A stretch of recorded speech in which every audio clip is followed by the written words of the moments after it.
Hello everyone, welcome to my channel An Engineer's Guide. This is the part 1 of series on useful Excel tips and tricks. In this session, you will learn a smart method to automatically insert an extra row below every existing row in an Excel, which is especially helpful while preparing the comment resolution sheets and similar reports. These simple techniques can save you a lot of time and efforts. Before we begin, please subscribe to my YouTube channel, which will be free for you, but it really motivates me to keep creating such a practical videos for you. And also don't forget to click on the bell icon so you never miss the latest update from our channel.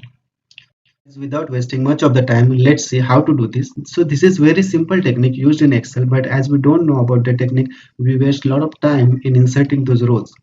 So simply you have to select each row. First of all, you have to select the second row, then you have to select one by one like this. Once all the rows are selected, you have to simply say insert. So here you can say an extra row is added below each row.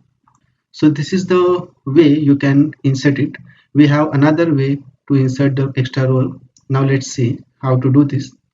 Here on the screen you can see one code, macro code. You just simply copy that macro code. I will keep that code in my description box also, so you can take that code from there also.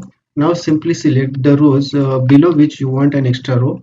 Go to the code, view code. Now simply paste that macro here and say run. So by doing that, you can see below each row there is an extra blank row.